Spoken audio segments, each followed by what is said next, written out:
اللهم صل على سيدنا محمد يا رب صل وسلم دائما أبدا على حبيبك. میرے بزرگوں دوستوں، اللہ نے مجھے بہت ساری نعمتوں سے نوازا ہے، اور اللہ ہمیشہ اپنی نعمتوں سے ہمیں ڈھانپے رہتے ہیں. یعنی ہم اللہ کی نعمتوں کے سائے میں رہتے ہیں. اور اللہ نے فرمایا کہ ہم جو نعمتیں تم کو عطا کرتے ہیں، تم اس پر شکر گزار بنا کرو. یعنی تم اللہ کا شکر ادا کیا کرو جو تمہیں نعمت ملتی ہے اللہ کی طرف سے. اللہ کی طرف سے نعمتیں کیا ہے؟ اللہ کی طرف سے جو نعمتیں ہیں وہ اللہ کا بہت احسان ہے کہ اللہ نے مجھے ہاتھ دیے، پاؤں دیے، آنکھ دیے، ہر عضو کو اللہ نے دیا بھی اور اس کی حفاظت بھی فرمایا. اس کے بدلے میں اللہ کا مجھے کیا کرنا ہے؟ اللہ کا شکر ادا کرنا ہے اور اپنے ایمان والوں کے ساتھ احسان کرنا ہے اور انصاف کرنا ہے. اللہ اور ہم سے اور آپ سے کچھ نہیں چاہتے. اللہ ان نعمتوں کے عوض میں اللہ تعالیٰ ہم سے ایسا کچھ نہیں ہے کہ اللہ مجھ سے مال چاہتے یا دولت چاہتے، کچھ نہیں چاہتے. اللہ ان نعمتوں کے عوض میں یہ چاہتے ہیں کہ تم اللہ کے شکر گزار بندے بن جاؤ، یعنی اللہ کا شکر ادا کرنے والے بن جاؤ. اللہ نے موسیٰ علیہ السلام سے فرمایا کہ اے موسیٰ، میں نے بندوں میں سے آپ کو نکال کر نبی بنایا، آپ کو نبوت عطا کی، اور نبوت عطا کرنے کے بعد میں یہ چاہتا ہوں کہ آپ اللہ کا شکر ادا کریں کہ اللہ نے آپ کو نبوت عطا کی. اللہ یہ مطالبہ نبیوں سے بھی کر رہے ہیں. اے نبی، آپ اللہ کا شکر ادا کیا کریں کہ اللہ نے آپ کو ان بندوں میں سے نکال کر نبی بنا دیا، لوگوں کے پاس اللہ کی بات کو بتانے کے لیے آپ کو بھیجا. جب اللہ اپنے نبی سے مطالبہ کر رہے ہیں تو بندے سے بھی اللہ کا مطالبہ یہی ہے کہ مجھے اللہ کا شکر ادا کیا جائے. جو چیزیں مجھے عطا کی گئی ہیں، جو مال مجھے عطا کیا گیا، اس کا ہم اللہ کا شکر ادا کریں کہ اللہ نے مجھے یہ چیزیں عطا کی ہیں. جس کو اللہ نے مال نہ دیا ہو وہ بھی اللہ کا شکر ادا کرے. شکر کا اسلام میں، دین میں جو معاملہ ہے کہ جو آدمی جتنا شکر ادا کرے گا اللہ اس کو اتنا آگے لے جائے، اور جو ناشکری کرے گا اللہ اس کو پیچھے کر دے گا. ناشکری رزق کو تنگ کرتا ہے اور شکر رزق کو بڑھا دیتا ہے. تو اللہ نے جو مجھے عطا کیا ہے، جس کا اللہ نے مجھ سے کہا کہ تم شکر ادا کرو، تو اللہ اس کے عوض میں چاہتا کیا ہے؟ اللہ یہ چاہتا ہے کہ تم اس کے عوض میں پورے کے پورے، مکمل کے مکمل دین پر آ جاؤ، ایمان والے بن جاؤ. تمہارا یقین دنیا کے ساز و سامان سے ہٹ کر اللہ کی طرف آ جائے. آج ہمارا یقین اسباب سے ہے لیکن اللہ سے یقین نہیں ہے. ہم ایک کام کرتے ہیں، ایک کاروبار کرتے ہیں،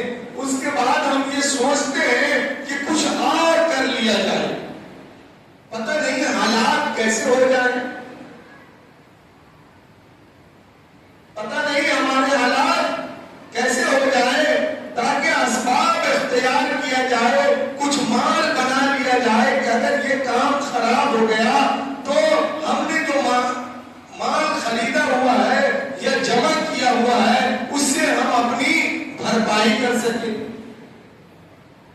جبکہ اللہ نے فرمایا کہ تمہارے اسباب سے اللہ کو کوئی مطلب نہیں. آپ نے بہت سارا اسباب اختیار کر لیا، لیکن اگر اللہ چاہ لے گا تو ایمان اس بات پر ہونا چاہیے کہ جب آپ کے وقت پر ہو سکتا ہے کہ وہ اسباب آپ کو کام نہ دیں. ہم نے بہت سارا مال اکٹھا کیا، آپ نے بہت سارا ایسا وقت دیکھا ہوگا جو ہمارے پاس مال بھی ہے، بہت کچھ ہے، لیکن ہم اس مال سے اپنی ضرورتوں کو پورا نہیں کر سکتے. 92 کے ریٹ میں جب 92 کا ریٹ ہوا تھا ہم بہت چھوٹے تھے، لیکن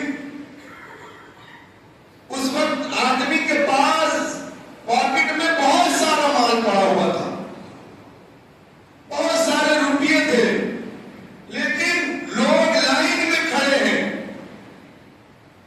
کھانا لینے کے لیے لوگ لائن میں کھڑے ہیں، خواہ وہ بڑے ہو، خواہ وہ غریب ہو، خواہ وہ امیر ہو، سب کے سب اس لائن میں ہے کہ وہ کھانا مجھ سے مہیا ہو جائے. یہ ایمان ہے کہ آپ کا مال آپ کو فائدہ نہیں پہنچا سکتا. اگر کوئی چیز فائدہ پہنچانے والی ہے تو وہ اللہ کی ذات ہے جو آپ کو فائدہ پہنچا سکتی ہے. تو ہم اسباب اختیار کرتے ہیں، ہم اللہ کے راستے میں اپنا وقت نہیں لگاتے، نماز نہیں پڑھتے، مال لانے کے باوجود ہم حج کو نہیں جاتے، ہم زکات نہیں ادا کرتے. ہم نے اپنے مال پر یقین بنایا ہوا ہے کہ اگر ہمارا وقت خراب ہوا تو ہم یہ سرمایہ کو بیچ کر ہم اپنے ذات پر خرچ کر دیں. اللہ نے فرشتوں سے کہا کہ تم آدم علیہ السلام کو سجدہ کرو. اللہ نے فرشتوں سے کہا کہ تم آدم علیہ السلام کو سجدہ کرو، تو سارے فرشتوں نے آدم علیہ السلام کو سجدہ کیا، بجائے ایک کے. وہ کون تھا؟ ایک گروہ نے سجدہ نہیں کیا، کہا کہ نہیں ہم سجدہ نہیں کریں گے، آپ نے مجھے روشنی سے بنایا ہے اور یہ اندھیرے سے بنا ہوا ہے، ہم اس کو سجدہ نہیں کریں گے. جبکہ اللہ کا قول تھا کہ تم ان کو سجدہ کرو، چاہے تم برتر ہو چاہے تم اعلیٰ ہو، لیکن ہم نے کہا ہے کہ تم اس کو سجدہ کرو تو تم کو سجدہ کرنا ہے.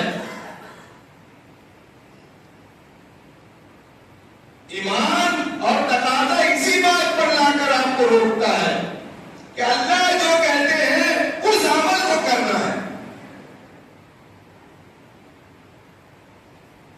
تو اللہ نے کیا کہا کہ تم فرشتوں سے کہا کہ تم آدم علیہ السلام کو سجدہ کرو، تو سارے فرشتوں نے آدم علیہ السلام کو سجدہ کیا، اور ایک گروہ نے کہا کہ ہم ان کو سجدہ نہیں کر سکتے. تو اللہ نے اس سے کہا کہ تم ملعون ہو، تم شیطان ہو. جبکہ وہ بہت عبادت گزار بھی تھا، شیطان بہت عبادت گزار تھا،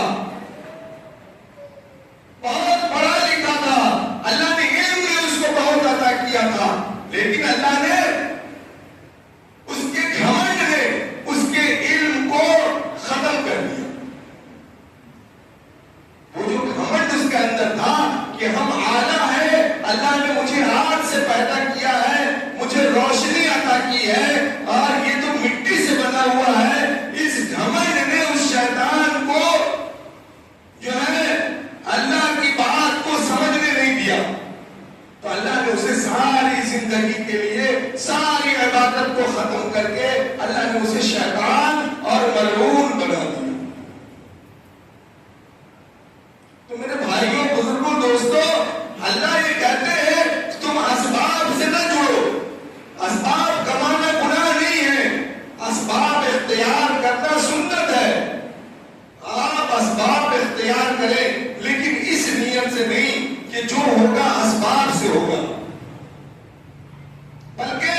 کرنے کو اللہ نے جو ہے فرمایا ہے کہ یہاں تک تم اسباب اختیار کرو، لیکن آج ہم لوگوں نے اسباب اس لیے اختیار کیا ہوا ہے کہ جب ہمارا برا وقت آئے گا تو ہم اس اسباب کو اپنے ضروریات میں خرچ کریں۔ ہو سکتا ہے کہ وہ برا وقت جو ہے ضروریات میں خرچ کرنے کے لیے آئے ہی نہ۔ اس لیے میرے بزرگوں دوستو، اللہ تبارک و تعالیٰ فرماتے ہیں کہ میں نے تم کو اپنے شکر کے لیے پیدا کیا۔ موسیٰ علیہ السلام سے اللہ نے یہی فرمایا کہ میں یہ چاہتا ہوں کہ میں جو آپ کو نبی بنایا ہوں تو آپ ہمارا شکر ادا کیا کریں اور ایمان پر رہیں۔ آج ہمارے دلوں سے بہت سارے دلوں کے اندر بہت ساری چیزوں کا خوف ہے، لیکن اللہ کا خوف نہیں ہے۔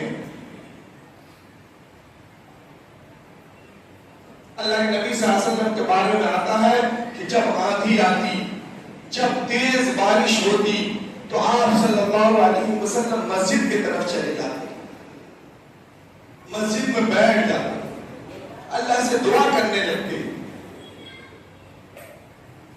تو کیا اللہ کے نبی صلی اللہ علیہ وسلم نعوذ باللہ بہت ڈرنے والے تھے؟ نہیں، آپ اللہ کے خوف سے ڈرا کرتے تھے، کیونکہ قوم عاد قوم سمود پر یہی عذاب آیا تھا۔ ہو سکتا ہے کہ غالباً مجھے پہاڑ کا عذاب آ جائے اور آندھی کا عذاب آ جائے اور اللہ مجھے ختم کر دے۔ ہمارے اعمال اتنے اچھے نہیں ہیں جتنا اچھا ہم نے سمجھا ہوا ہے کہ ہمارے اعمال بہت اچھے ہیں۔ مجھے تو اللہ کے نبی صلی اللہ علیہ وسلم کے برکتوں نے بچایا ہوا ہے، ہم ان کی امت میں ہیں اس لیے اللہ نے بچایا ہوا ہے۔ یہ تو ہمارے اعمال تو بہت خراب ہے، ہم نماز پڑھنے کے لیے نہیں آتے، ہم مسجدوں میں داخل نہیں ہوتے۔ آج رمضان کے بعد یہ حال ہے کہ مسجد میں 2 صف سے 3 صف نمازی نہیں رہتے۔ آپ کے محلے کی جامع مسجد ہے، ہم کھلا اللہ کے لیے بغاوت کرتے ہیں کہ ہم نماز نہیں پڑھیں گے، ہم روزہ نہیں رکھیں گے، ہم اپنے مال کی زکات نہیں دیں گے، ہم حج نہیں کریں گے۔ ہم کیا کریں گے؟ ہم کہیں گے اپنے عالموں سے اور اپنے بزرگوں سے کہ آپ میرے لیے دعا کر دیں کہ اللہ مجھے توفیق عطا کرے۔ ہم کیا کہیں گے؟ مولانا آپ میرے لیے دعا کر دیں کہ اللہ مجھے نماز کی توفیق عطا فرما دے۔ یہ لوگ کہتے ہیں توفیق کا مطلب وہاں پر ختم ہو جاتا ہے جب اللہ نے آپ کو صحت عطا کی، عزو عطا کیے اور آپ اللہ کی عبادت نہیں کرتے تو یہاں پر آپ کسی سے توفیق نہیں مانگ سکتے۔ آپ کے پاس مال ہے، آپ نے حج نہیں کیا، آپ دوسرے سے کہتے پھرتے ہیں کہ آپ مجھے توفیق، آپ اللہ سے دعا کر دیں کہ مجھے توفیق عطا کر دے حج کرنے کی۔ آپ کو تو اللہ نے مال دے کر توفیق عطا کر دی، جب توفیق عطا نہیں کرنا ہوتا تو آپ کو اللہ مال نہیں دیتا۔ آپ میری بات کو سمجھ رہے کہ نہیں سمجھ رہے؟ جب اللہ آپ کو توفیق دیا تبھی تو اللہ نے آپ کو مال عطا کیا۔ جب اللہ نے کھانا کھانے کے لیے ہاتھ سے کہا، پہلے ہاتھ بنایا پھر کہا کہ تم ہاتھ سے اٹھا کر کھانا کھاؤ، یہ توفیق تو پہلے مل گئی۔ پھر ہم بعد میں اپنے علماء سے کہتے ہیں کہ آپ میرے لیے دعا کر دیں کہ مجھے توفیق جو ہے اللہ دے کہ ہم مسجد میں جائیں نماز پڑھنے کے لیے، ہم حج کو چلے جائیں اور ہم زکات ادا کرنے والے بن جائیں۔ کوئی غربا مساکین تو ایسا نہیں کہتے، کوئی کسی کہتے ہوئے سنا ہے کہ آپ میرے لیے دعا کرتے کہ ہم زکات ادا کریں. اللہ نے ان کو مال نہیں دیا ہے، اس لیے وہ جانتے ہیں کہ میرے پاس مال نہیں ہے، ہم کو زکات ادا نہیں کرنی ہے. تو جب آپ کو اللہ نے مال دے دیا تو آپ پر حج فرض ہو گیا. آپ کو اللہ نے مال دے دیا تو آپ کے اوپر زکات فرض ہو گیا. پھر آپ اگر کسی سے توفیق کی دعا کراتے ہیں تو آپ جو ہے اللہ کے ساتھ جھوٹ باندھتے ہیں. آپ جھوٹ بولتے ہیں اللہ کے ساتھ کہ مجھے توفیق نہیں مل رہی ہے. جب اللہ کو توفیق نہیں دینی ہوتی تو آپ کو مال نہیں دیتا. جب آپ کو نماز کی توفیق نہیں دینی ہوتی تو آپ کو صحت عطا نہیں کرتا. آپ کو صحت عطا کیا، آپ کو اللہ نے کھانے کی چیزیں مہیا عطا کر دی، آپ کو اللہ نے گھر عطا کر دیے، پھر بھی آپ نماز نہیں پڑھتے. آپ لوگوں سے توفیق مانگتے رہتے ہیں کہ آپ تھوڑا دعا کر دیجیے کہ مجھے بھی توفیق ہو جائے کہ میں مسجد کی طرف چلا جاؤں. یہ کیا توفیق ہے؟ آپ جان بوجھ کر نہیں آتے. آپ اپنے مالک کو یہ نہیں کہتے، آپ جس کے یہ کام کرتے اس کو یہ نہیں کہتے کہ آپ میرے لیے دعا کرتے کہ میں کل کام میں آپ کے یہاں آ جاؤں. آپ اس سے توفیق نہیں مانگتے. ہم اس سے توفیق نہیں مانگتے. وہاں لانے کا ہے. ہم صبح 7 بجے کے بجائے 6:45 بجے وہاں پر حاضر رہتے ہیں کہ اگر میں 5 منٹ لیٹ ہوا تو ہمارا مال ہو سکتا ہے کہ مجھے کٹ کر ملے. اس لیے کہ اسباب کا یقین ہمارے دل میں، اسباب کا یقین ہمارے دل میں موجود ہے، لیکن اللہ مجھے کیا نقصان پہنچا سکتا ہے اس کا یقین ہمارے دل میں موجود نہیں ہے. قرآن کی ایک آیت ہے، میں آپ کو بتاتا ہوں، اس کا مفہوم بتاتا ہوں کہ جو اللہ مجھے سمجھا سکتا ہے، جو اللہ مجھے قرآن کے ذریعے سمجھا سکتا ہے، وہ اللہ سختی سے بھی کام لے سکتا ہے. وہ اللہ سختی سے بھی پکڑ سکتا ہے. اس لیے کہ موت اور حیات تو اللہ کے ہاتھ میں ہے. اس سے بڑی بھی کوئی چیز ہے جو انسان کے ہاتھ میں ہے؟ اس سے بڑی بھی کوئی چیز ہے دنیا میں جو انسان کے ہاتھ میں ہے؟ اللہ چاہے تو مروڑ کے ختم کر دے، آبادی کی آبادی کو مٹا دے، عذاب لا دے. یہ پہلی بار نہیں ہے. اللہ نے کئی ساری قوموں کو اللہ نے برباد کر دیا، صفحے ہستی سے مٹا دیا، ختم کر دیا. قوم عاد، قوم ثمود، قوم نوح، بہت ساری قومیں آئی. کسی کو قرآن میں اس کا ذکر ہے، کسی کو اللہ نے بندر بنا دیا، کسی کو اللہ نے سور بنا دیا. بہت ساری قوموں کو اللہ نے بہت ساری چیزوں میں تباہ برباد کر دیا. لیکن ہمارے دلوں میں اس کا یقین نہیں ہے. ہم توفیق مانگتے پھرتے ہیں کہ مجھے توفیق مل جائے کہ ہم نمازی بن جائے. مولانا میرے لیے دعا کر دیجئے کہ ہم نمازی بن جائیں. کیوں دعا کرے مولانا؟ آپ کو اللہ نے بتا دیا کہ آپ کے اوپر نماز فرض ہے، پھر عالم کیوں جائے دعا کرنے کے لیے؟ آپ کے اوپر یہ فرض ہے، فرض کے اوپر کوئی دعا نہیں ہے.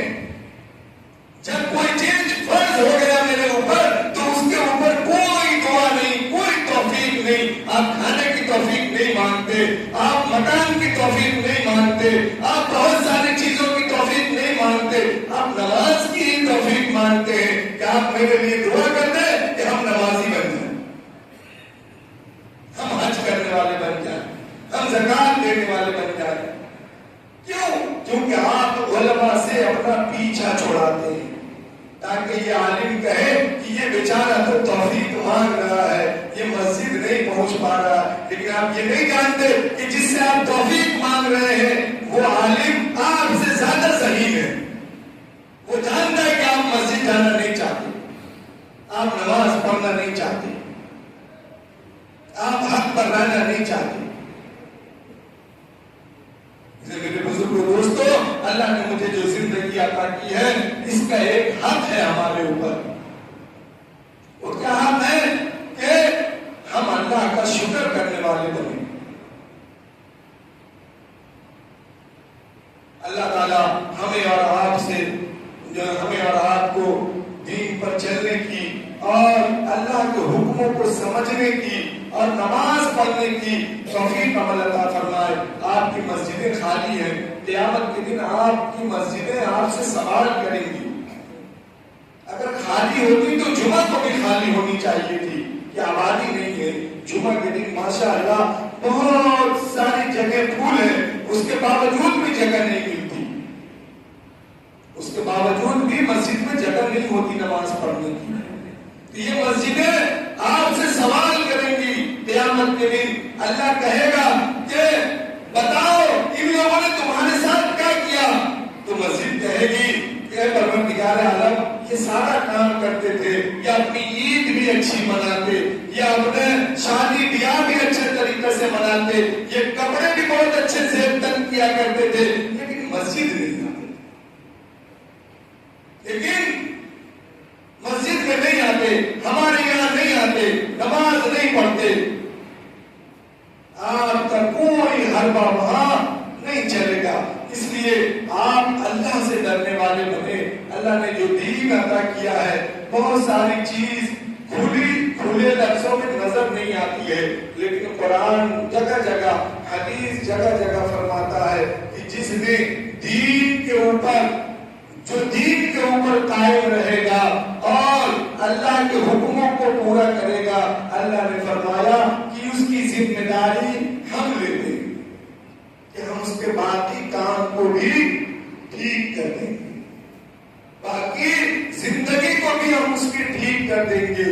کھانے کے ذریعات کو ٹھیک کر دیں گے، رہنے کے معاملات کو ٹھیک کر دیں گے. یہ اللہ ذمہ داری لیتے ہیں. یہ میری بات نہیں ہے، میرے نبی صلی اللہ علیہ وسلم کی بات ہے. جب آپ اللہ کے قریب آئیں گے تو اللہ آپ کے سارے معاملات کو ٹھیک کر دے گا. میرے بزرگوں دوستوں، اللہ کہنے سننے سے زیادہ عمل کرنے کی توفیق عمل عطا فرمائے. وما علینا الا البلاغ. اللهم صل على سيدنا محمد يا رب صل وسلم دائما أبدا على حبيبي